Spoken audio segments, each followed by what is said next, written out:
আমার আর কাউকে লাগবে না। তুমি যদি চাও তোমার জন্য আমি আমার ফ্যামিলিকে ছেড়ে দিব। যদি কখনো ছেড়ে যাও তাহলে খুব একা হয়ে যাব। ধর এসব বলবা না তো, আমার একদম ভাল লাগে না এসব, অনেক রাগ লাগে কিন্তু। ঠিক আছে, কখনো বলবো না। হ্যালো। এত রাত হয়ে গেছে, তুমি এখনো ঘুমাও নাই কেন? আরে আমার ক্লাসের একটা ফ্রেন্ডের বার্থডে, ওকে উইশ করেই ঘুমায় যাব। ছেলে নাকি মেয়ে?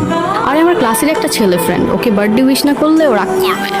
আমাদের রিলেশনের 4 বছর হয়ে গেছে, কখনো তো দেখলাম না আমার জন্য রাত 12টা পর্যন্ত গেছো। জানার মতো একটা ছেলে আছে নীরব নামে, সেটা তো তোমার ভাই, তোমরা তো একই ক্লাসে পড়ো। আরে ও আমার ক্লাসের একটা ফ্রেন্ড, উল্টাপাল্টা ভাবতেছো কেন? ও উইশ করছিল এই জন্য আমি উইশ করছি, আর তো কিছু না।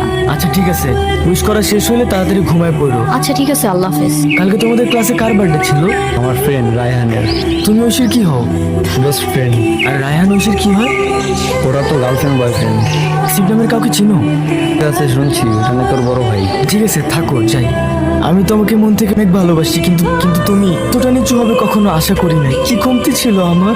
তুমি তোমার ক্লাসমেটের সাথে রিলেশনে যাবে, তুমি কি করে ভাবলে আমি জানো? আমার চোখের প্রতিটা ফোঁটা পানি তোমার জীবন একসময় কাল হয়ে দাঁড়াবে। আমার ভুল হয়ে গেছে, আমি এমনটা করতে চাইনি, প্লিজ বিশ্বাস করো আমাকে একটু। কে আমি আমার লাইফে আর কখনো রাখতে চাই না। আজকে থেকে তুমি আমার লাইফে মৃত।